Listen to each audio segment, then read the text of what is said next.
रुद्र शिव बाबा के रचे हुए इस महान यज्ञ में हम सभी बैठे हुए हैं। इस महान यज्ञ की यही विशेषता है। सारे कल्प में भगवान ने सिर्फ एक बार यज्ञ रचा है। इस यज्ञ को रचने का उद्देश्य हम बच्चों के तन, मन, धन, समय, श्वास, संकल्प, शक्ति सबको सफल करने के लिए। तो इस महायज्ञ में हम सभी सेवा करने के लिए पहुंचे हैं, सेवा करते हैं।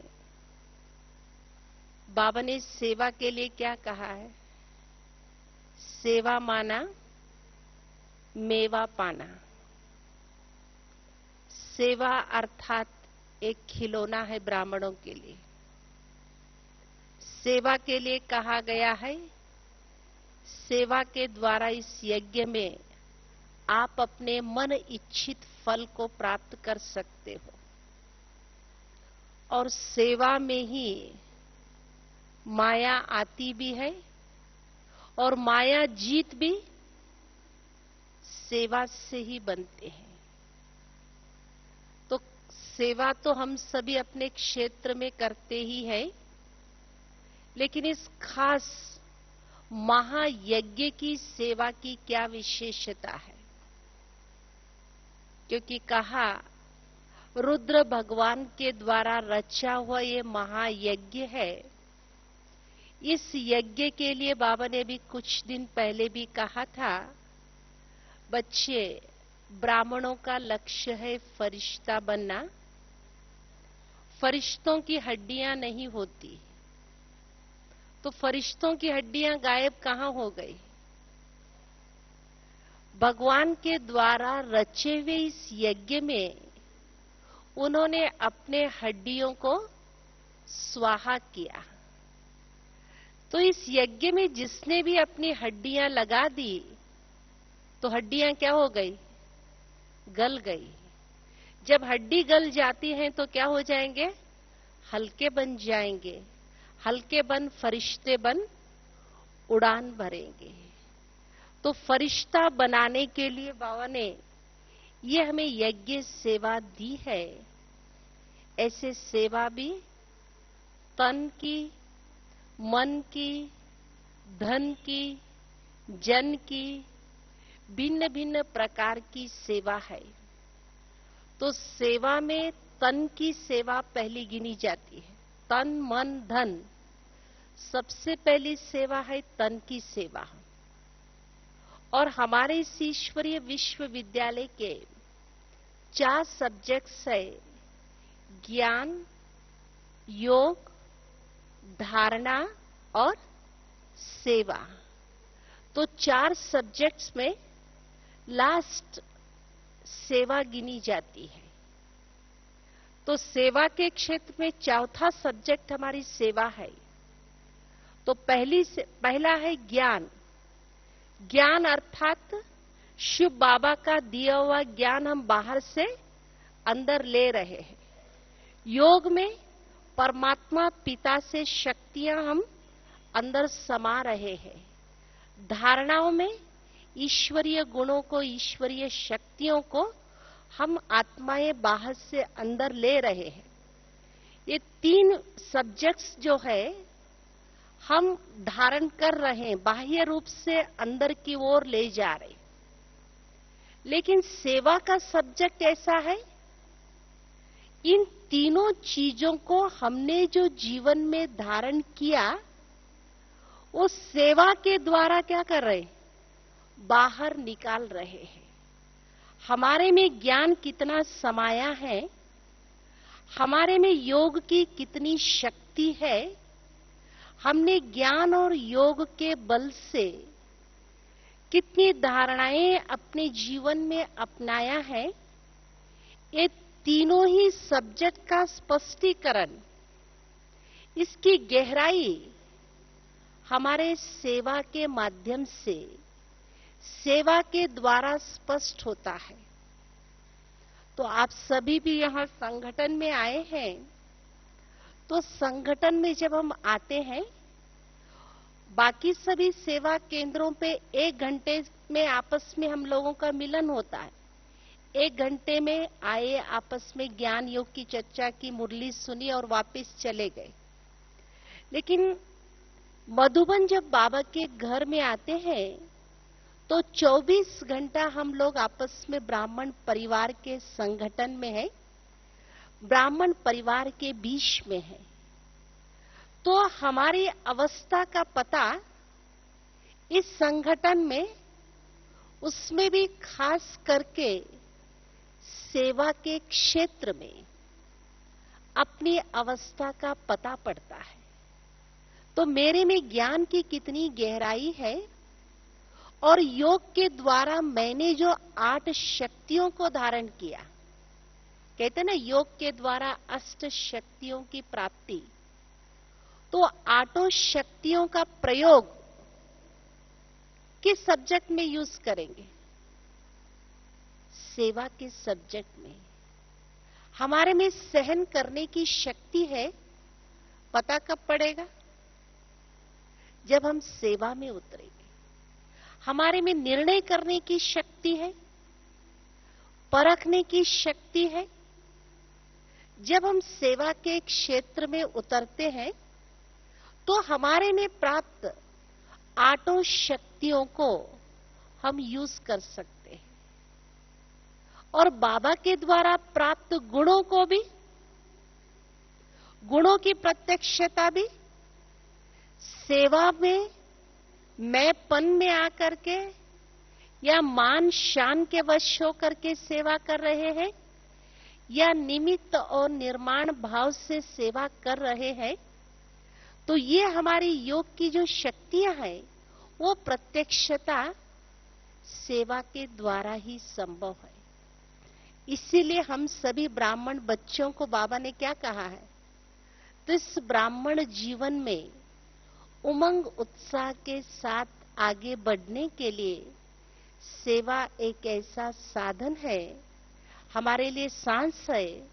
तो सेवा के आधार से हम निरंतर आगे बढ़ सकते हैं। अब सेवा में एक है तन की सेवा, मन की सेवा, धन की सेवा, जन की सेवा। तो खास मैं चाहूंगी इस महायज्ञ में तन की सेवा का क्या महत्व है। तो उद्देश्य क्या है सेवा का?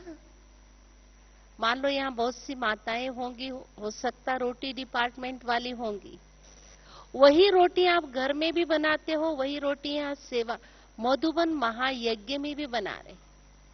तो वहां तो आपको पूछा जाए आपने रोटी खाना बना लिया? हाँ भैया हमने तो ये खाना बनाने का काम उतार दिया। यही वहां काम कहा जाएगा, यहां सेवा।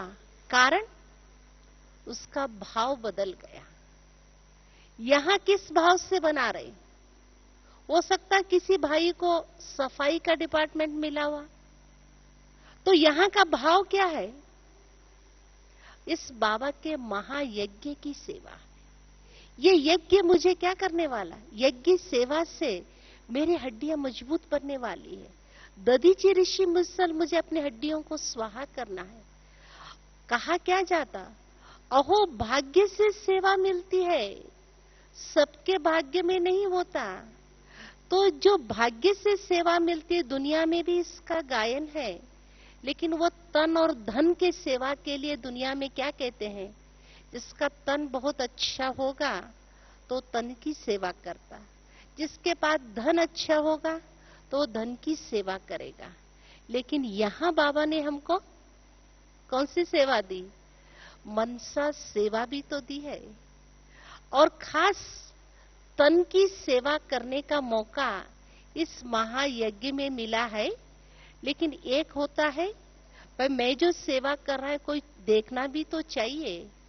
किसी के दिखावे में आकर के, ईर्ष्या में आकर के, दिखावे में की हुई सेवा उसका भाग्य नहीं, उस सेवा के बाद बोझ महसूस होगा। सेवा का उद्देश्य क्या है? सुख पहुंचाना। कहा ना रोटी क्यों बना रहे? भाई अनेक बाबा के बच्चे आएंगे, वो खाएंगे, उनको खुशी होगी, भगवान के यज्ञ का भोग स्वीकार करके खुश हो जाएंगे। तो सेवा का उद्देश्य हमें खुशी पहुंचाना, और निस्वार्थ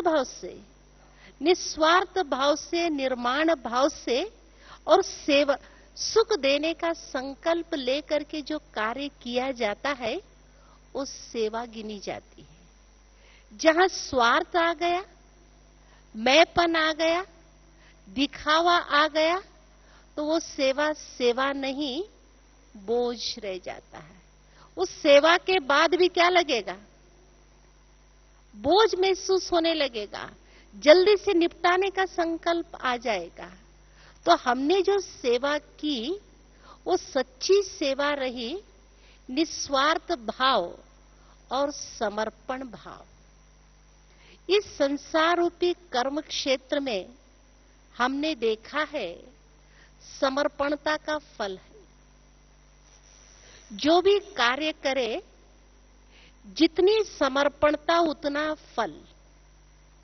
कई बार मेरा चिंतन चलता है, हम कई आतंकवादी उग्रवादियों का भी पढ़ते हैं, वो भी अपने मिशन में बड़ी समर्पणता के साथ जुटे हुए हैं, तो कामयाब होते नहीं होते। इस संसार रूपी कर्म क्षेत्र को वरदान मिला हुआ है। जिस भी भाव से, जिस समर्पणता के रूप में आप सेवा करोगे, उसमें आपको सफलता मिलेगी। भक्ति में भी कुछ भक्त आत्माएं देखते हैं, बड़े लगन के साथ समर्पण भाव से भक्ति में लगे हैं, उनको साक्षात्कार हो रहा है नहीं हो रहा, उस कर्म का फल उनको, उस समर्पणता का फल उनको अवश्य मिल रहा है। आतंकवादी उग्रवादी वो ये लक्ष्य लेकर के निकले हैं, और उस समर्पणता का भाव उनको, वहां उनको कामयाबी मिल रही है। तो हम स्थापना के कार्य के लिए निमित्त आत्माएं जितने हमारे समर्पण भाव से इस यज्ञ की सेवा करेंगे, उतना ही हम संपूर्ण फल के अधिकारी बनेंगे। तो ये मैं और मेरेपन में आकर के, फल की इच्छा लेकर के, दिखावे में आकर के सेवा करना माना कच्चा फल खाना। बाबा क्या कहते हैं? कौन से फल के अधिकारी? कच्चा फल या पका हुआ फल? शक्ति प्रदान, बल प्रदान करने वाला कौन सा फल है? पका हुआ फल है। तो पका हुआ फल अर्थात निस्वार्थ भाव। अगर मैंने सेवा की, किसी ने नहीं देखा, तो क्या उसका फल मिलेगा? नहीं मिलेगा। अगर किसी ने वाह नहीं किया, तो उसका फल नहीं मिलेगा। कोई देखे या न देखे, कोई वाह कहे न कहे, लेकिन मैंने ईश्वर की आज्ञा को मानकर इस ईश्वरीय यज्ञ की सेवा कर रही हूं, तो उस कर्म का फल मुझे, संपूर्ण पका हुआ फल तो अवश्य निश्चित मुझे ही मिलना है। लेकिन धैर्यता का गुण अवश्य चाहिए। धैर्यता के साथ इसमें क्या है? उस सेवा और फल के बीच में धैर्यता के गुण को अपना करके चले, और अपने आप में इतना निश्चय, मैंने सेवा की है, मुझे अपने सेवा के ऊपर, अपने भाव के ऊपर निश्चय होगा, तो संपूर्ण क्या होगा? फल के मैं स्वयं अधिकारी बनूंगी। एक छोटी सी कहानी आप सबने सुनी होगी ना।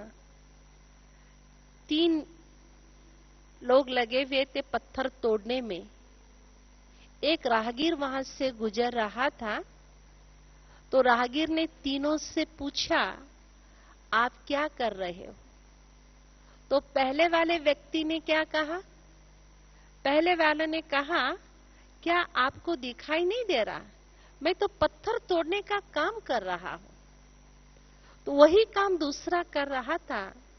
दूसरे से राहगीर ने पूछा, आप क्या कर रहे हो?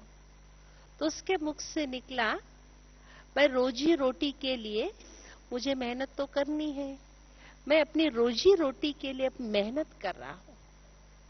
तो वही राहगीर तीसरे के पास पहुंचा, तो तीसरे ने कहा, मैं भगवान की मूर्ति बना रहा हूं, मैं इतना सुंदर मूर्ति बनाऊंगा जो मंदिर में उसकी प्रतिष्ठापना होगी, जो अनेकों के लिए दर्शनीय मूर्त बन जाएगी।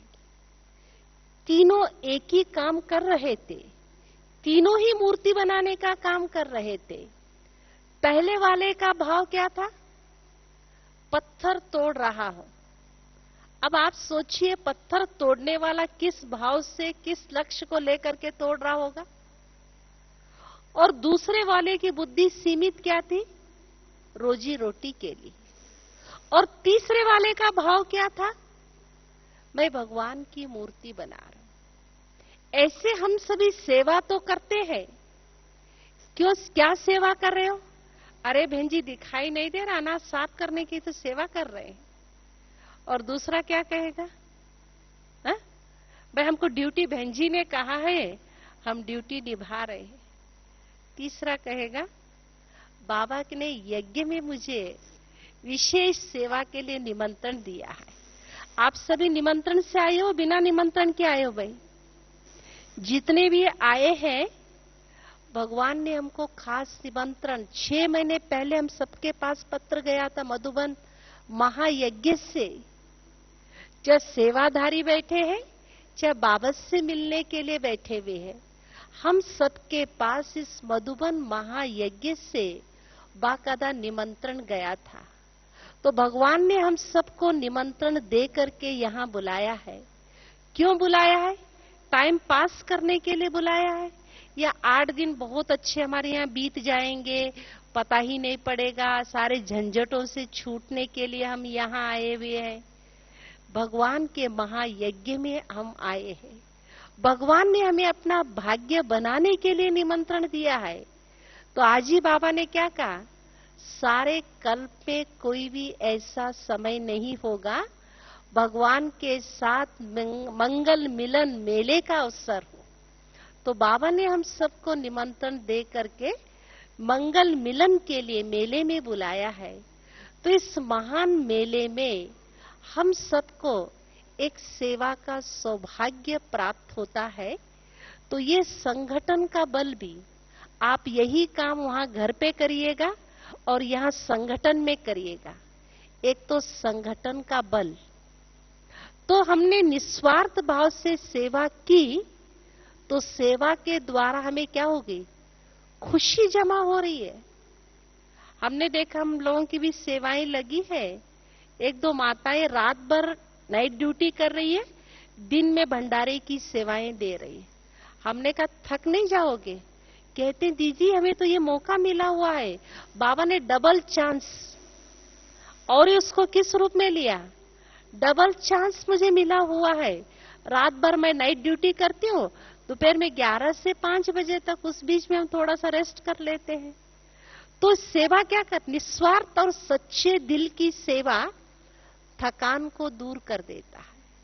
और हल्का सेवा के बाद, इसकी परिभाषा क्या है?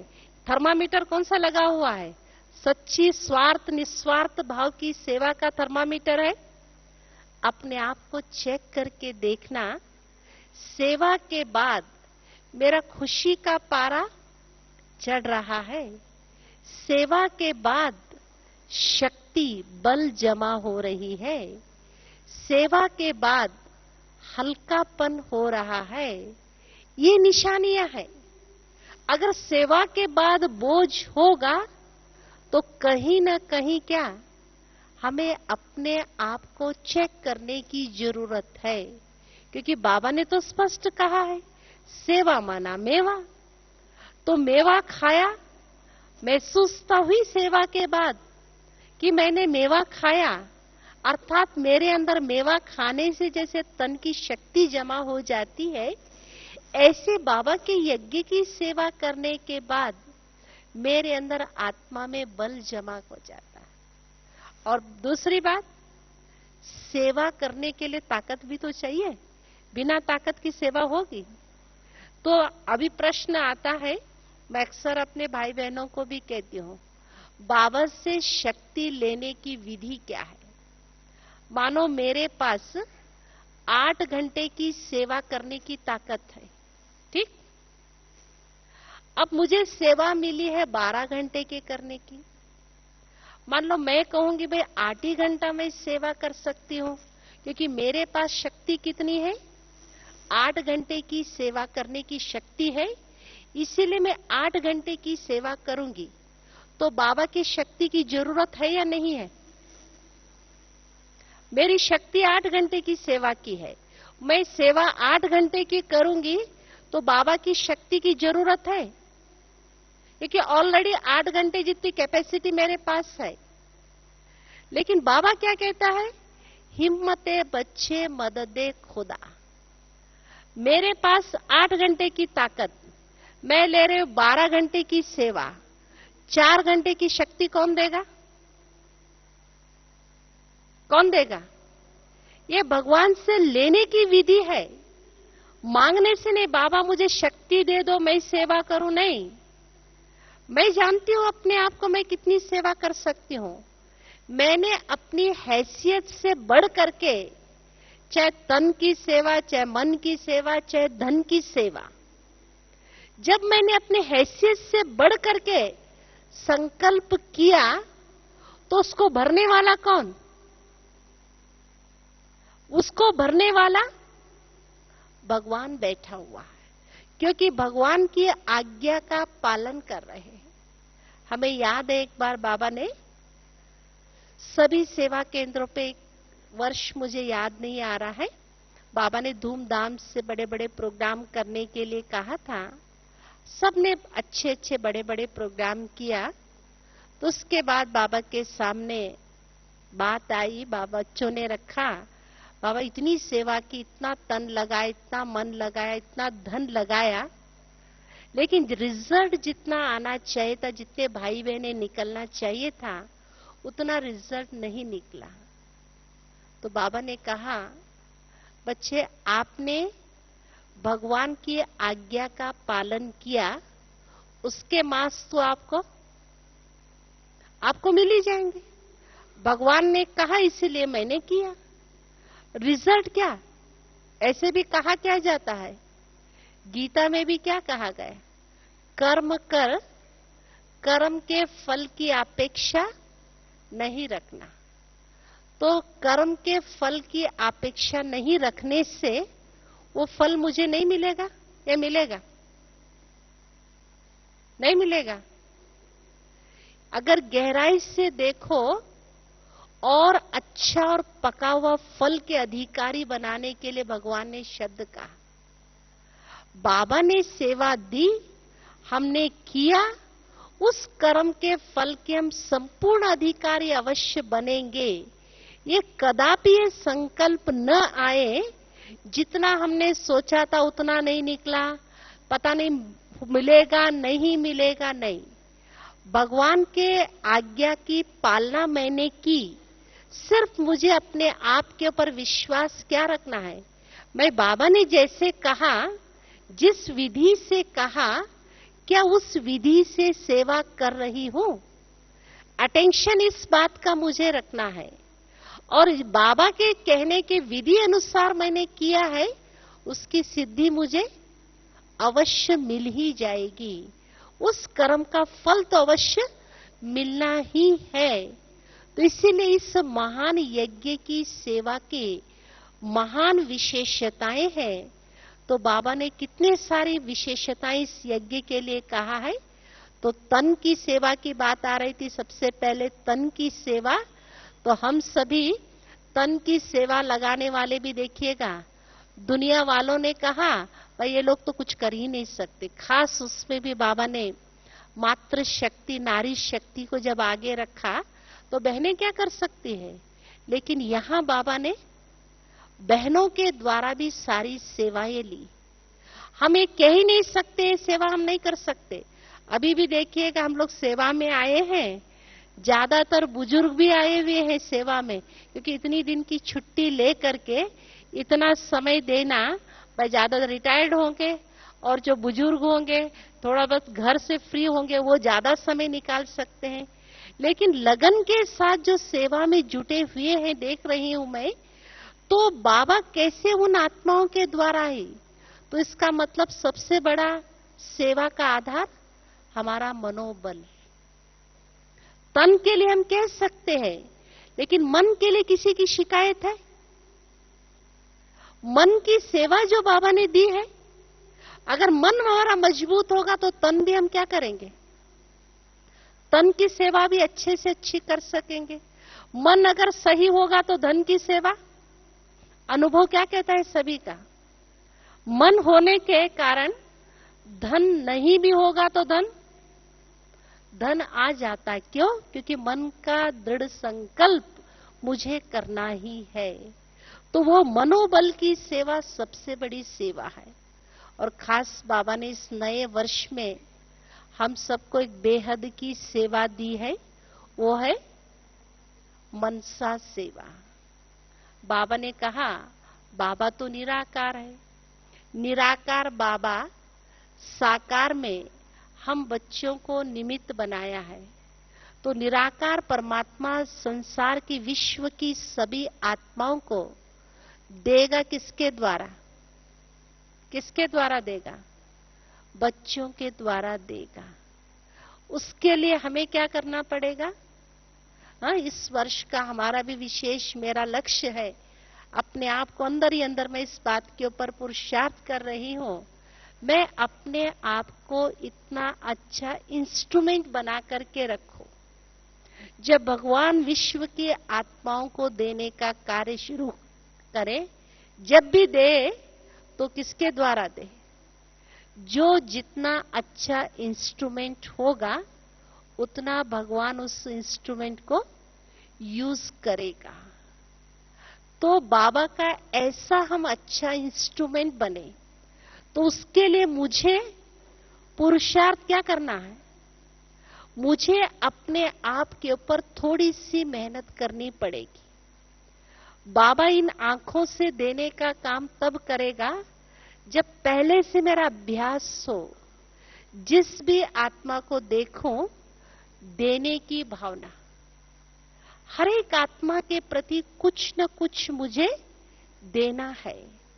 तो मुझे और मेरे संस्कार और बाबा के संस्कार मैच करेंगे, तभी बाबा मुझे यूज करेगा, तभी इस इंस्ट्रूमेंट का सही सदुपयोग परमात्मा के द्वारा हो सकती है। इसीलिए पहला इस्तेमाल हम क्या करें?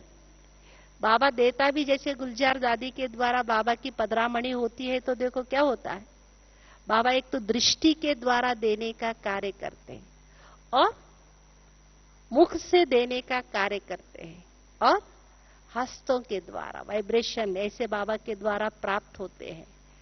तो बाबा के कार्य में मैं भी यूजफुल हूं, बाबा मुझे भी यूज करे, तो उसके लिए बहुत समय का अभ्यास हमारा क्या हो? उसके लिए बहुत समय का अभ्यास हो। जिस भी आत्मा को देखूं तो सबसे पहला संकल्प हमारा क्या चले?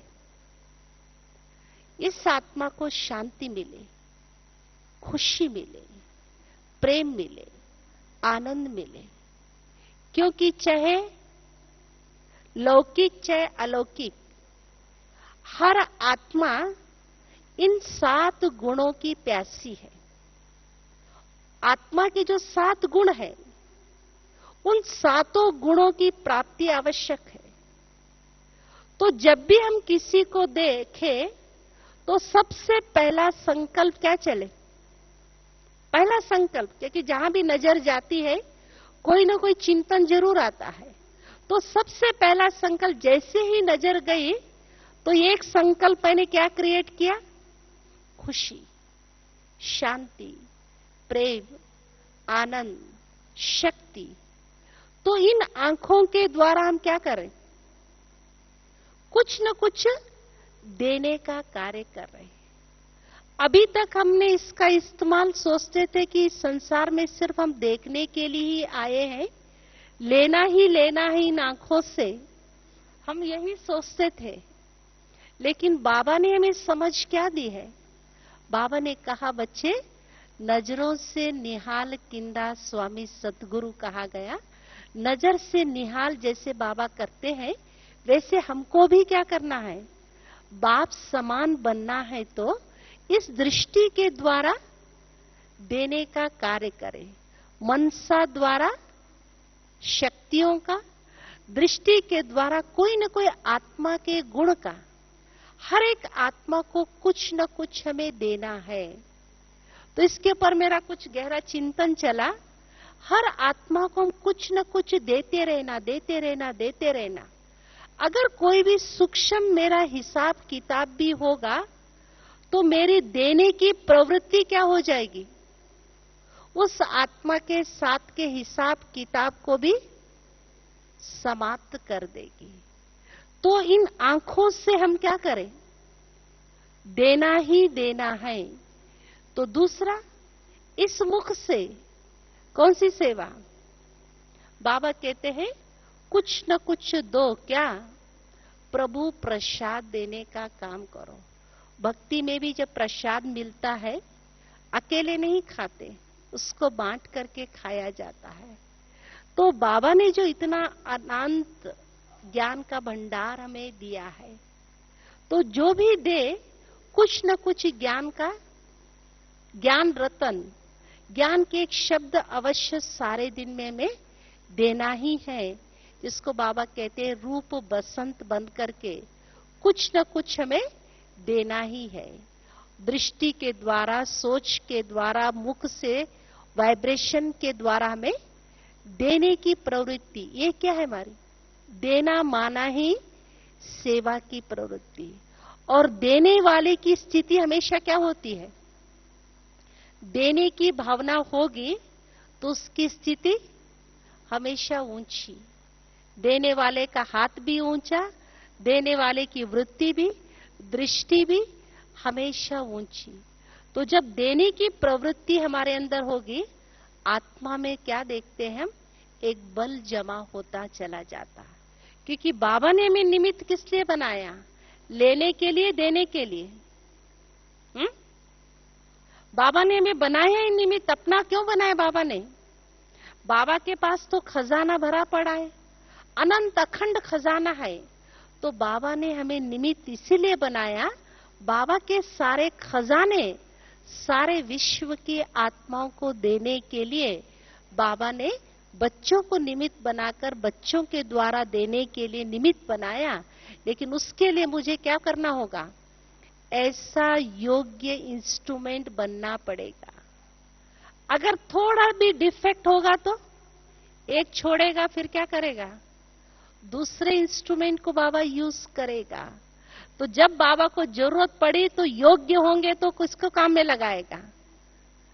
तो उसके लिए हमें बाबा के संस्कार और मेरे संस्कारों का मैचिंग जरूरी है। बाबा के संस्कार क्या है? उन्हीं संस्कारों को मैं अपना करके चलूं तो बाबा मुझे यूज करेगा। तो ये जो सेवाएं हैं, मुझे अपने अंदर बल, शक्ति, सबसे बड़ी शक्ति है ये जो सेवा के द्वारा दुआओं का भी तो बल जमा होता है, आत्मिक बल। और हमने जो सेवा की उसका रिटर्न अनेक आत्माओं की दिल की दुआएं। कहते हैं ना, जहां दवा काम नहीं करती है वहां दुआएं काम करती है। तो दुआएं अगर समय पर लेने के लिए जाए तो समय पर दुआएं नहीं मिलेगी। बहुत समय से निस्वार्थ भाव से की हुई सेवा का फल दुआ है। और दुआ दवा का काम करती है। दवा कभी फेल हो सकती है, लेकिन दुआएं कदापि फेल नहीं होंगी। तो इसीलिए बाबा ने दुआओं को भी खजाना कहा है। तो हमें इस ब्राह्मण जीवन में देखना होगा सच्ची दिल की हुई सेवा का रिटर्न, कितनी दुआएं बल के रूप में मेरे खजाने में। जैसे हर महीना हम अपना बैंक बैलेंस देखते हैं, हमें पता है मेरे बैंक में कितना बैलेंस है। तो ऐसे मुझे अपने आप को भी देखना होगा मेरे खाते में कितनी दुआएं हैं। तो मेरे खाते में दुआएं हैं, इसका रिजल्ट क्या है? जो भी कार्य करे उसमें बिना मेहनत के वो कार्य सफल हो जाए। ज्यादा मेहनत नहीं लग रहा, कहेंगे अरे भाई ये जिसमें भी हाथ लगाते हैं इनको तो सफलता मिल जाती है। तो ये किसका रिजल्ट है?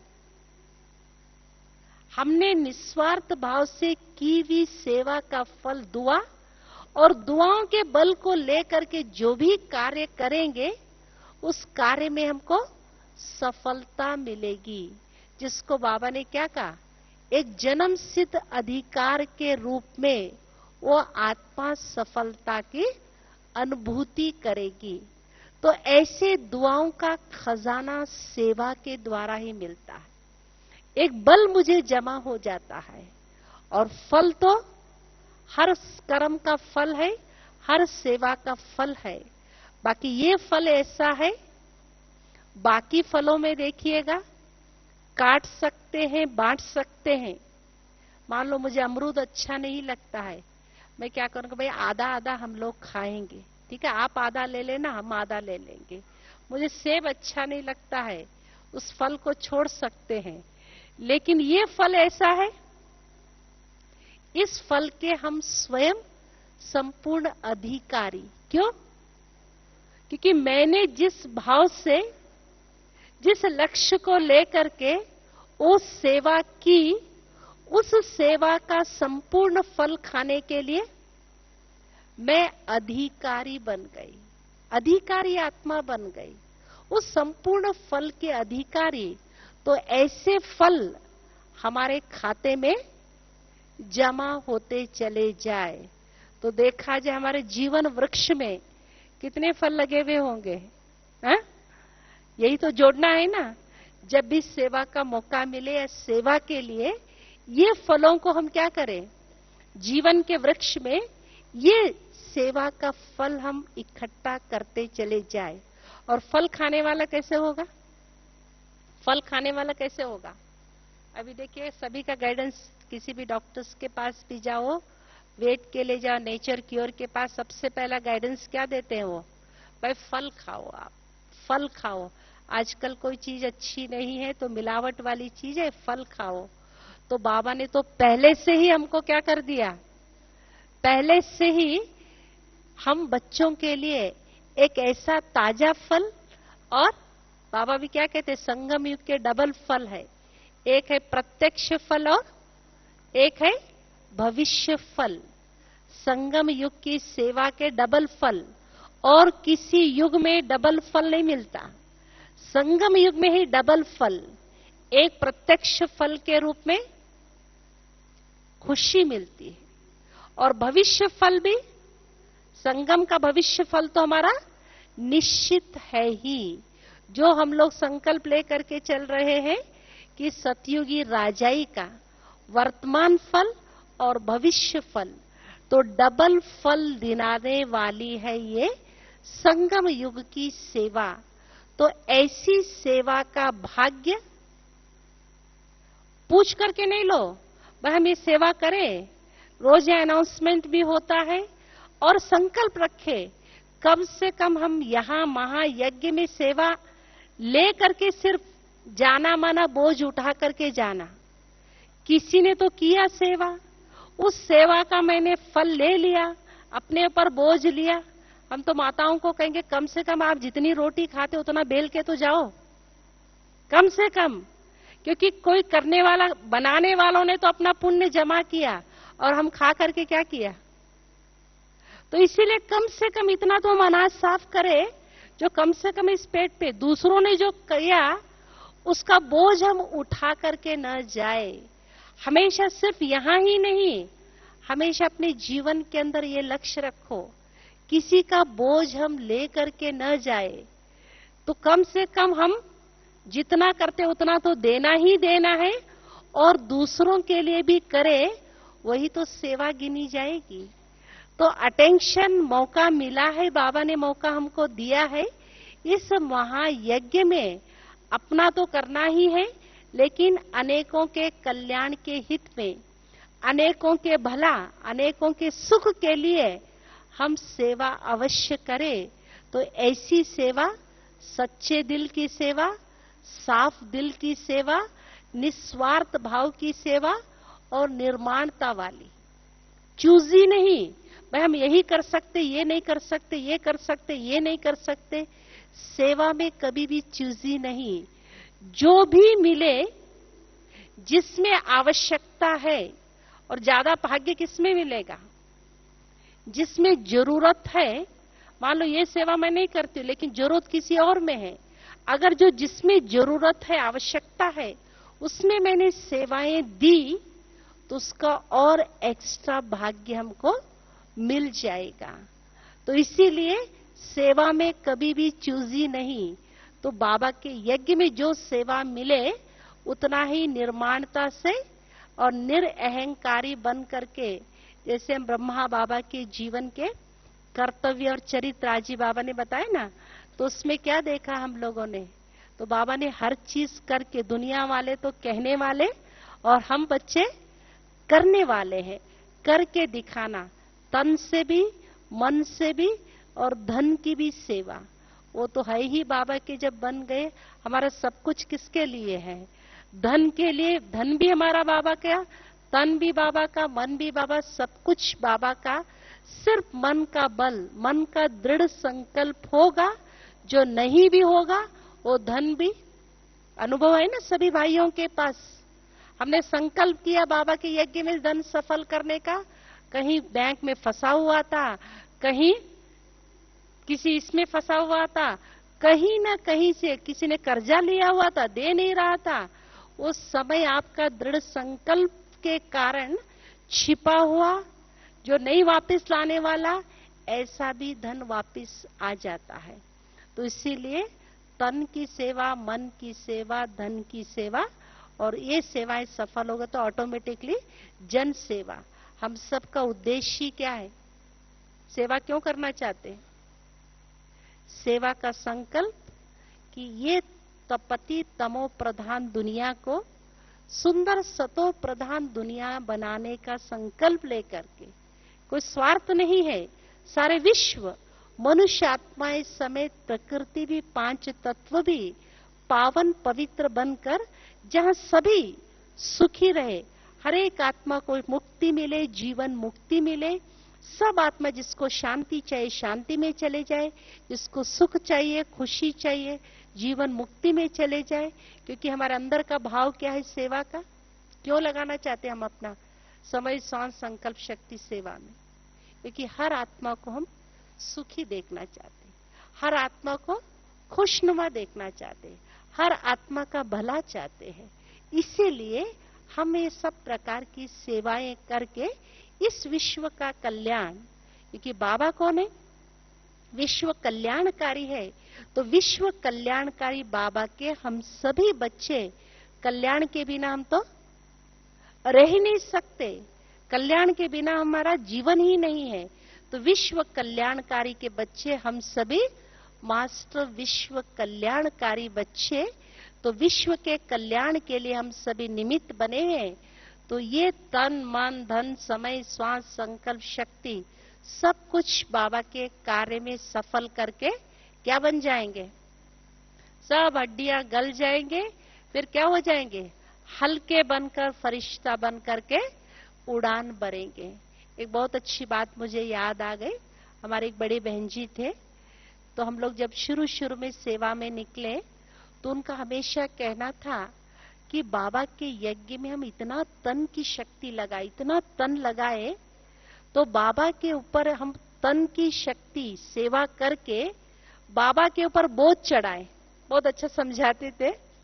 तन की सेवा हम इतना करें, इस यज्ञ में, ईश्वरीय कार्य में तन की सेवा का बोझ चढ़ाए, कल आगे चलकर हमारे सामने कोई भी माया का पेपर आए, कोई ऐसी परिस्थिति आए, माया हमको यहां से निकाल के ले जाना भी चाहे, तब